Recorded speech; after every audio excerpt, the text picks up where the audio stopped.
Hi, how you doing? Welcome to Coffee Chat with Angie.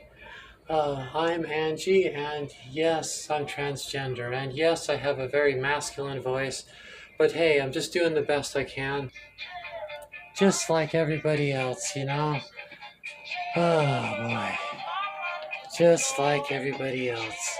Here we talk about eco-friendly ideas fighting against the shitstem of the bully dozer. Hello, hi, how you doing?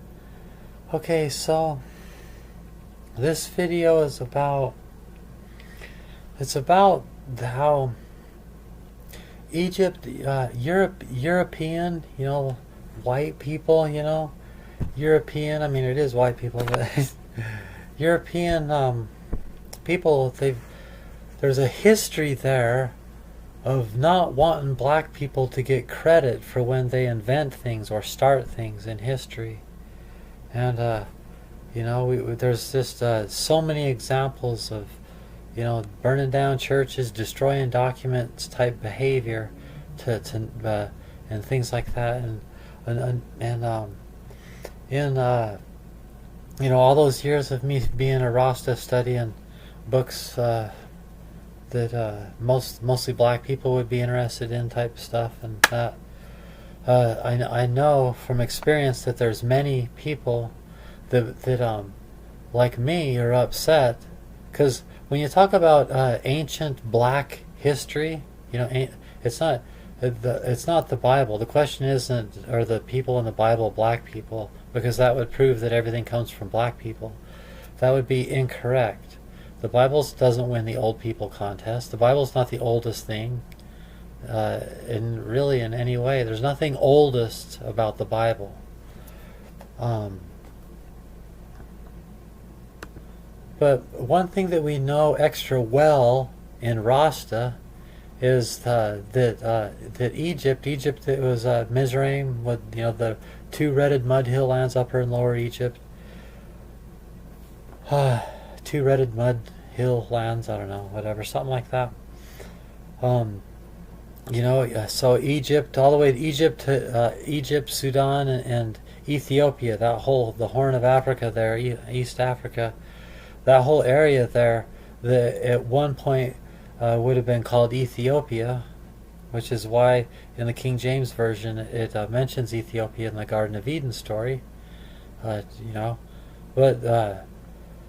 anyway, so one thing we know if the academics know, and then those of us that learn from the academics know that things come out of things, and we know those of us that are just Bible readers, those of us like me that have read the Bible cover to cover like it's a book, the whole style of the Bible is that it establishes a story, especially the Adam and Eve story, and then everything builds on it, and that's really true, and it's even more true than as you learn more and more. It's not univocal. It's a different text communicating to a different people in really different situations. Then it pretends to be one story talking about the same people all the way through it, and it is most definitely not that. It's quite a library of a whole bunch of things all put into one, pretending it's all one story, one book. But things come out of things. So the one thing that, like the creation myth, so you ask the experts, you say, so what's the oldest creation myth? What's the oldest creation? And they say, oh, that would be Ishtar, which came out of Inanna, Inanna, and it's out of Sumeria. Inanna was 2900 BCE. 2900 BCE. And then something say, but Shiva is even older. But every time I study Shiva, it always starts at 2500 BCE. And I'm not sure. I would have to study it more and understand it better to know what evidences there are that it existed before that. And maybe that was when people really started worshipping it. And there's a whole bunch of evidence, So then, that's what they're saying. So they're saying that the original creation myth is the creation myth of Sumeria.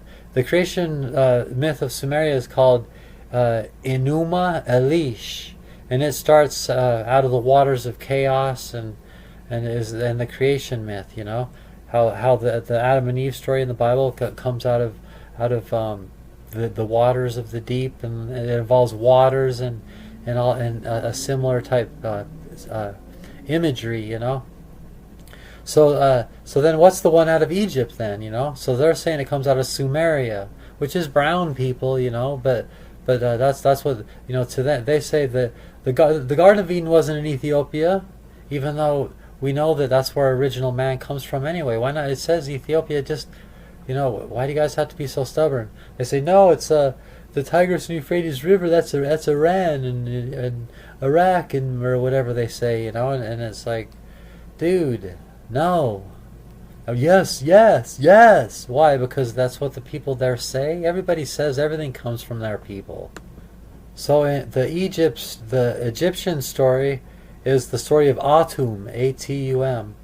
So Atum was created out of the waters of Nun, the waters of chaos of Nun, Nun.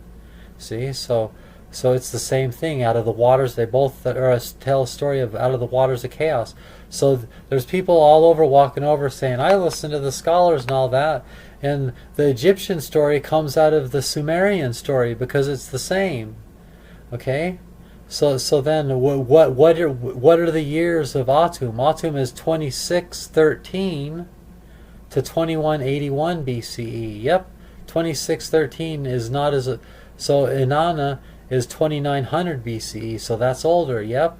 So that's why they must say that then, because 2900 versus 2613, that makes Inanna older, right? So yep. And what's Angie talking about? Whatever is Angie talking about? Okay. And then just quoting right out of I can't remember if it's Wikipedia. If you just Google it or whatever, Wikipedia, or if you just look it up, it'll say that. It'll say, yeah, the oldest deity is Ishtar, which comes out of the Inanna myth out of Sumeria, so that's 2900 BCE. That's the oldest. But Shiva is somewhat older. But then you research that as 2500 BCE, right? And that so then what you have to do is you have to take the time to keep Googling this, and every time you have a question you keep Googling it, and you don't trust anything because it says. You ask yourself, what's the evidence, and you make sure you understand what the reason and the evidence is, instead of just believing them, and believe in everything you read.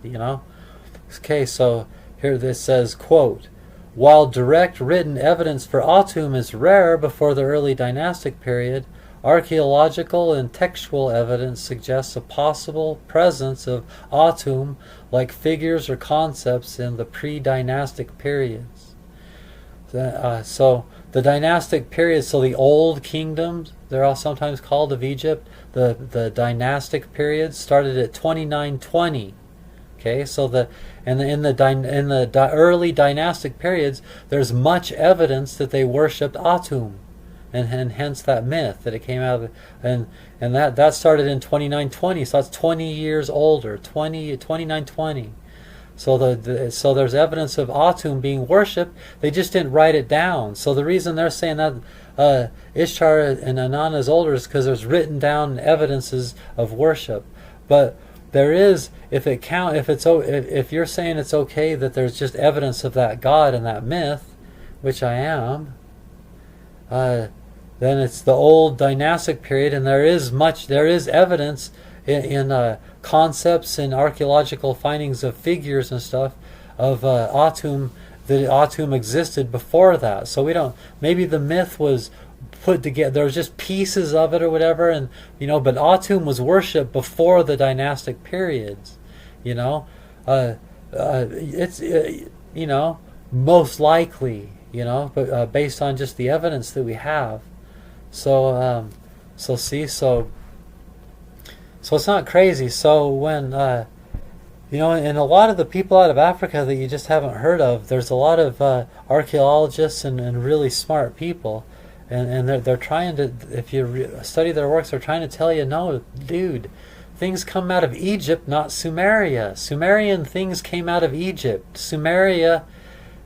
And if Nimrod is Akbar of whatever, I I've done videos on it. Well, I can't remember his name, you know, and that was just his coronation name, you know, he was Nimrod, which came out of Ham, Shem, and Japheth, out of the table of generations, Genesis chapter 10. If you're familiar with that subject, gosh dang it. Um, then anyway, so I just wanted this to just to be just kind of like, so that's how you figure it out. You Google it and it changes. When I Googled it today, it didn't have the same answers. It was worse before. Before it just blatantly said, you know, the oldest God, and you know. But now if you read it, it says, as far as we can tell, and it sounds a little less sure, you know, because probably people like me and other people in Africa, it's an African thing, have looked at, you know, like a woodpecker, have pecked at you till you finally softened up a bit. Quit doing that. Okay, you have just listened to another video by The Spiral Times Presents. Thank you.